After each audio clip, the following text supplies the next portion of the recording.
Ayer estábamos hablando de... Sí, sí, de esto, del Ok, muy bien. Sí, quería hacer una acotación aquí interesante. Ahora con esto que está planteando de cerebro, corazón y demás, incluso de los delfines. Si usted me Es más, voy a decir algo. Imaginamos toda clase de seres extraterrestres y hay 1000 películas donde se habla de cómo serán seres de otros mundos. Yo no me los imagino, pero me encantaría conocer uno. Y los tenemos aquí. O sea, tenemos un delfín que tiene un lenguaje más sofisticado que el lenguaje nuestro, es un ser extraño a nosotros, no nos podemos realmente comunicar con él, pero él tiene su propio mundo y su propia fantasía y su propia identidad y su propia conciencia. Ahí hay algo interesante para analizar, pero en todo caso, cerebro. Cerebro está compuesto de neuronas. Todas son, si se quiere, iguales unas a otras, trillones de ellas. Cada una hace una pequeña función, como la de como en un ordenador, en una computadora, sí, no. Manda la información para un lado o la manda para el otro.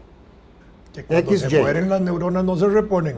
No se reponen, pero hay tantas que... A pesar de que tenemos un proceso celular permanente de desarrollo de células, pero las neuronitas hay que cuidarlas. Que por cierto, eso se creyó durante muchísimos años. Hoy se está descubriendo de que sí hay una regeneración de neuronas. ¿Así? Muy, muy reciente, muy reciente. Bueno. Pero bueno, aparte del tema. Estamos atrasados.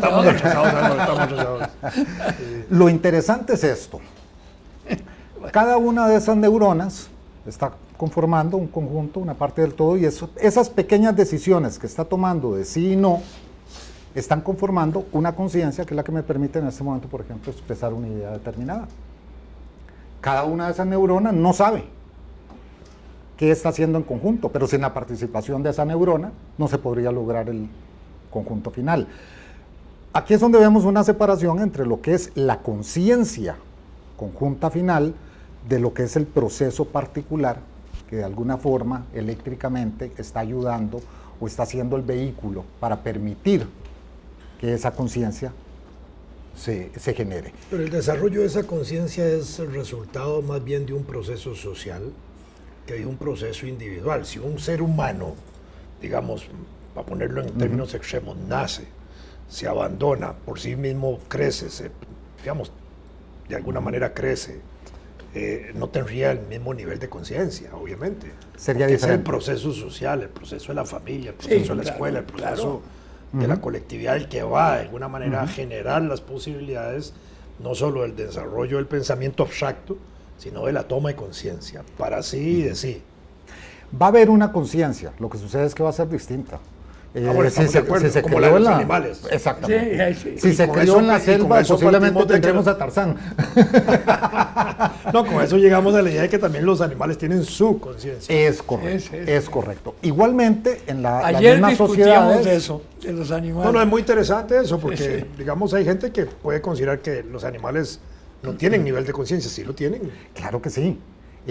Cuando yo estudiaba en el colegio, eso era lo que discutíamos, los animales no tenían alma, actuaban por absoluto instinto, no tenían capacidad de raciocinio. Esa era la enseñanza, eso fue lo que yo aprendí a nivel de colegio. Tuvimos una discusión un día de esto sobre, sobre los animalitos sin alma que no iban al cielo. Yo dije, qué aburrido el cielo sin animalitos y sin plantas. Y Álvaro me decía que no, que había que estar ahí sin nada de eso. No, hombre, es horrible. Como un desierto esa carajada. Partamos de un hecho. Todo, absolutamente todo lo que existe es fundamentalmente energía. Sí, somos energía, eso ya lo sabemos. Sí, sí, claro. Y somos la misma forma de energía. Entonces, que es que hay energía discriminada y energía elitista excluida, marginal. Exactamente, creo de que... O negra, roja, amarilla, dependiendo de la raza. ¿Ah? Creo que lo que hay es diferentes que no nos oiga Cocorí. Creo que lo que hay es diferentes planos evolutivos o de adquisición de conciencia. Ve algo, esto es una de las cosas que más me fascina. En esa misma dimensión, Álvaro. Sí. Aura. Se habla del aura. Energía. Energía. Sí, claro. Es una visualización de la energía. Se retrata el aura. Exactamente. Sí, pero es cierto. Yo le quedé mal a mi abuela materna porque me dijo, cuando me muera quiero que me tome la foto. Pero ahí lamentablemente murió en el hospital y yo no estaba ahí a la par de ella. Pero no le pude tomar la foto, pero ella quería que le tomáramos la foto del momento de su muerte, porque ella primero era creyente, creyente en una vida sobrenatural, etcétera, y creía en esos valores de la energía, porque además era Rosa Cruz y tenía un montón de ideas de ese tipo, y entonces estaba segura de que ella iba a mostrar a su muerte ese plano astral de elevación, digámoslo así, en esa filosofía, y yo no le pude cumplir, lamentablemente. Y curiosamente hay una máquina muy sencilla de construir que se llama máquina Kirlian, que ¿verdad? permite la fotografía del aura de la forma más sencilla y fácil. Ahora, esa la inventaron en Rusia. De hecho, sí, exactamente, hace... La máquina Kirlian famosa. Hace como 50, 60 años la mano. Se inventó esa máquina y es muy sencilla. mi abuela murió en el 86, pero ni había máquina aquí, ni yo estaba a la orden en ese momento, a la hora de su muerte.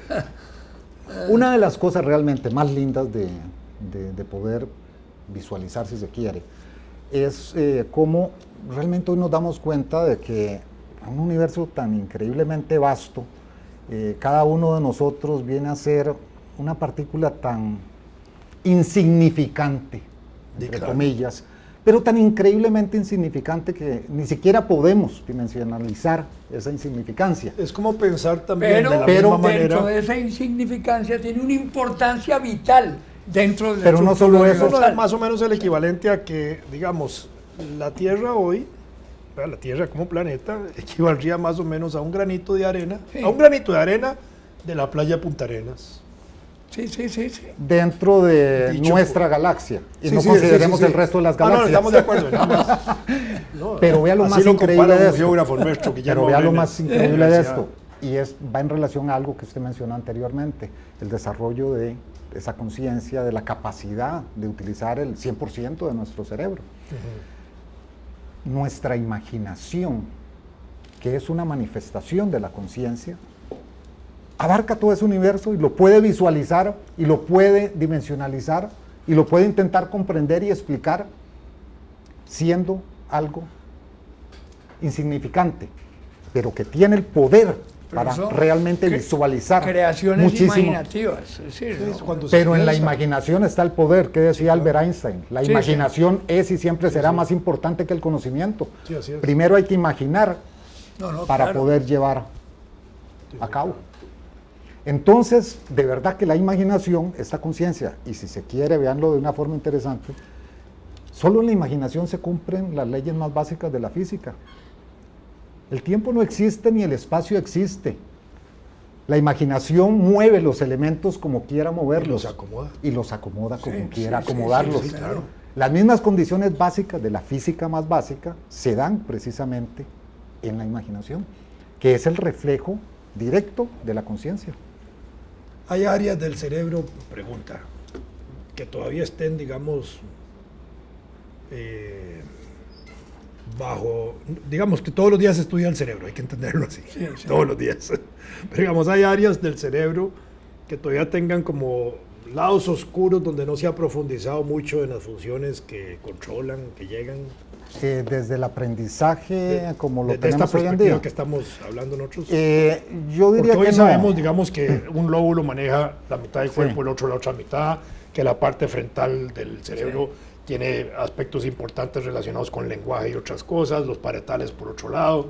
Ahí va. Lo que hablamos el otro día, perdón, el yugum esfenoidale, que llamaron, bueno, Platón habla de la silla turca, en Paidón, que está en el puro centro del cerebro. Ahí está la glándula pituitaria, sí, claro. Y no han podido explicar qué hace. Que por cierto, cuando, dice que lo hace todo. Cuando se hacen las autopsias en los hospitales, meten un aparato por la garganta del fallecido para sacarle la pituitaria porque tiene una función médica muy importante y las usan.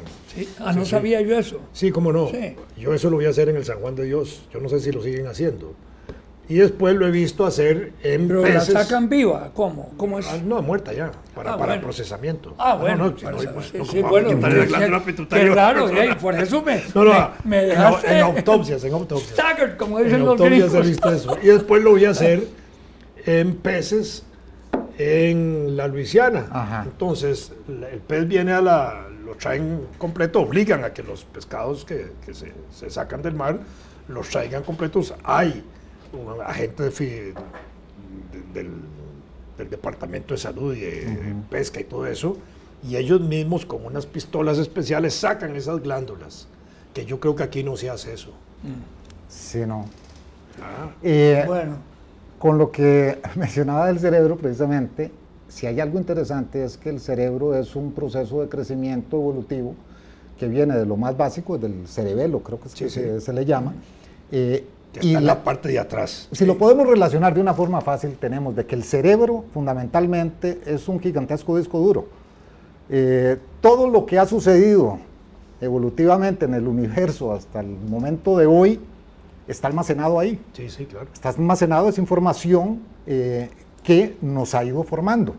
Las capacidades que hoy tenemos realmente se dan solamente en la corteza superior, en la materia gris. Sí. Es la última capa que evolutivamente se ha dado y es donde de alguna forma se adquiere ya los niveles de conciencia personal, al estilo de pienso luego existo, de verdad, de entenderse.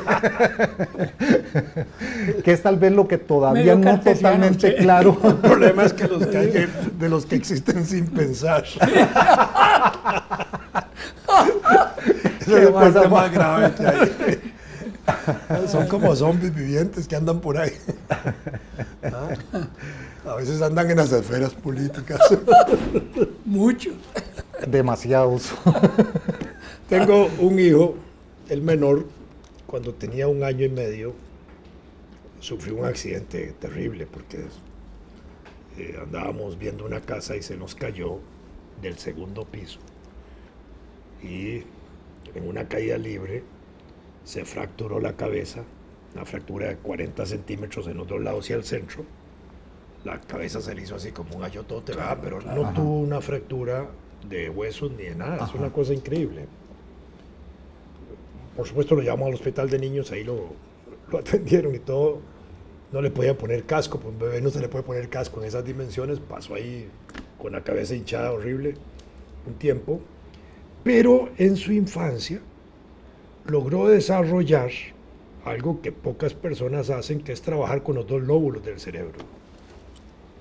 Y fue interesante porque cuando trabajaba con un lóbulo, ¿verdad? Por ejemplo, que estudiaba conmigo estudios sociales en la escuela, se sabía todo perfecto, ¿verdad?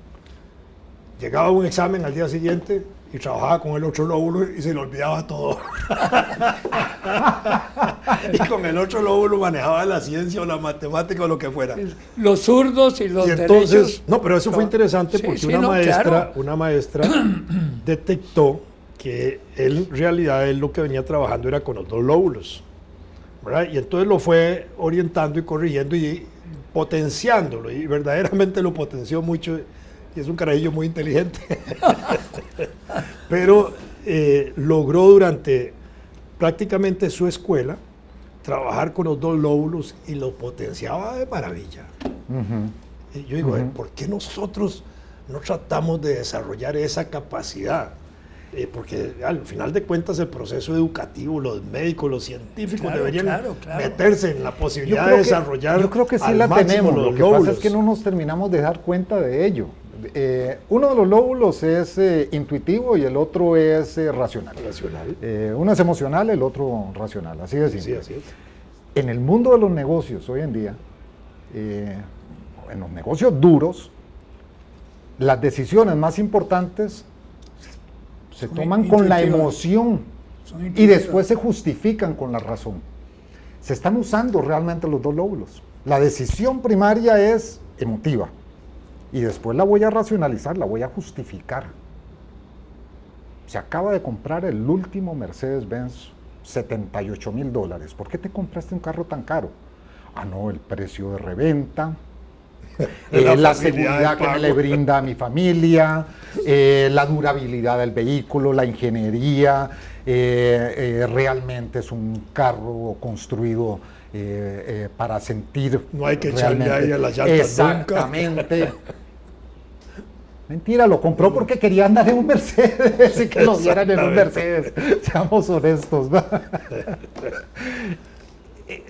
Sí se da esa interacción entre los lóbulos. Lo que pasa es que no la reconocemos totalmente, me parece.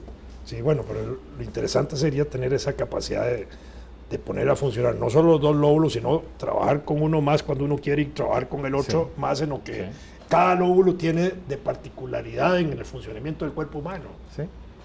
¿Verdad? Y en lo que conjuntamente hacen, porque al final de cuentas hacen. Sí, así es. ¿Verdad? Así es, así es. Lo interesante del cerebro es que es un órgano indoloro.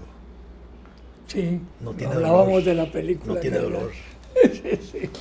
No. Que le destaparon y le... Sí, se le está estaban, comiéndole le estaban pedazos. comiendo el cerebro. No, pero además es cierto. Mi esposa es patóloga y ella se especializó en una función de la patología que es la aguja fina, que es meter una aguja para extraer células y analizarlas, sus gérmenes patógenos. Y es un fenómeno tan delicado, ¿verdad?, que en ocasiones, cuando había que hacer alguna biopsia de cerebro al paciente, lo trepanaban, hoy por ejemplo, ¿verdad?, y le abrían el huequito para que al día siguiente mi esposa le metiera la agujita en el cerebro y el paciente despierto. Y no sentía la aguja. Qué maravilla. Sí.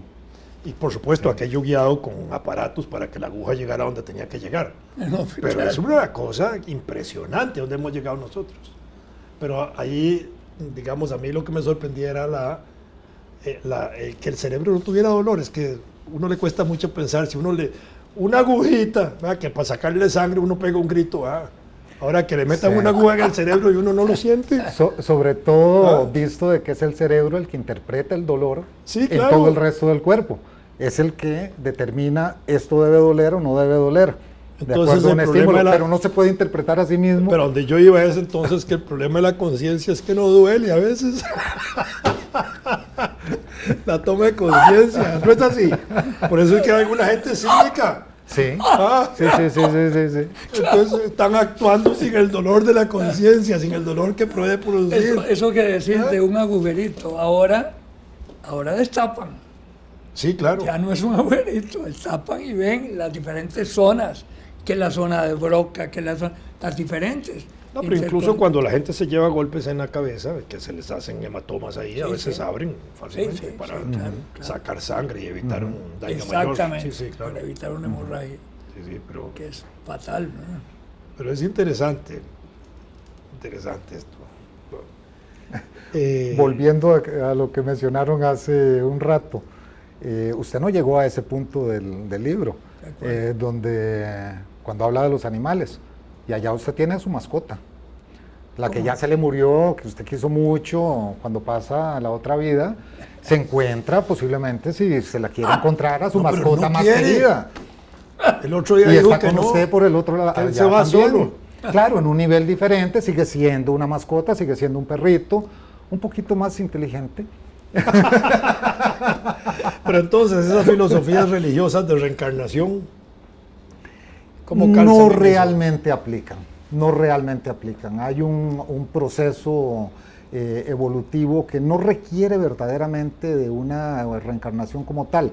Sí creo de que es válida a niveles inferiores. Está hablando del libro. en este No, momento. Entonces, ¿por qué no, dice no, no que hay necesariamente, reencarnación? no necesariamente, no, ¿En porque qué se basa? en el libro, de Ah, hecho, en no el toca, libro, por en el eso. libro no toca el tema de la reencarnación. Por eso, sí. No es, es más, dice de que no, se da. No, yo estoy aquí expresando opinión Sí, sí, propia. A nivel de llamémosle del reino animal, en el que todavía la adquisición de conciencia es increíblemente básica y en muchos casos prácticamente inexistente, sí creo que existe una recombinación energética constante para ir produciendo un mejoramiento, o sea, mayor cantidad de especies, mayor competencia, mayor proceso evolutivo. En el momento en que ya se adquieren conciencias individuales, personales, pienso luego existo, lo que decíamos, o sea, ya soy yo, creo de que no hay un sentido lógico de regresar. Los hinduistas lo van a No matar. tiene a mayor usted. de sentido. regresar, sería de... Sería, ir o sea, adelante. regresar, El hinduismo, ir adelante, pero es regresar en otra vida Sí, bueno, similar. sí, en ese el sentido, sí. hinduismo se basa No, pero los lagos- precisamente en una constante reencarnación hacia niveles superiores para ir, que el ser humano se va preparando. En algunos casos, porque las Sí. reencarnaciones en un régimen de castas se reencarnan en la misma casta. Sí, Es sí, peor claro. todavía. No, claro. Sí, claro. El hijo de pobre sigue siendo pobre. Sí, claro. En un régimen de casta. En un régimen de castas, claro. Pero es que el hinduismo no está planteando las cosas así. Bueno, pero no dije que algunas religiones de la India bueno, que tienen la justificación religiosa. bueno. Pero los lamas, por ejemplo, del Tíbet, cuando tienen que buscar el futuro lama, ellos hacen una proyección energética y van y lo buscan en cualquier parte del mundo. Recuerdo, si la memoria no me falla, en España, Claro. en México y en no sé dónde habían detectado los 3 posibles sucesores del lama, que sería el actual, digamos, o uno de esos. Y llegaron y hacen los estudios y se llevan los chiquitos para el Tíbet, me imagino que con todas sus familias, para nadie los va a ganar todos. Si no están haciendo tráfico de... Y ahí los preparan y les hacen un estudio y los van seleccionando a base de un estudio de fuerzas energéticas. Bueno, Sí. ellos tendrán su mecanismo y su modo o método de hacerlo, pero es interesante. Esto tiene que ver con esto, digamos. Yo pensaría de que sí, aunque no necesariamente estamos Tenemos que hablando aterrizar. de una reencarnación. No. Sí podemos estar hablando de una mejor sincronía energética, de quién debe ser el sucesor, el que tenga la mejor sincronía o el mejor nivel de avance o esté más cercano al anterior. No quiere decir que sea el anterior, simplemente de que está literalmente en el mismo plano. ¿Pero en qué sentido? Si es un niño. Sí, pero su aura, su nivel energético, ahí está. Y aunque sea un niño, ya tiene una conciencia. Pues claro, tenemos que aterrizar no sobre la Muy bien. conciencia porque la aplastamos.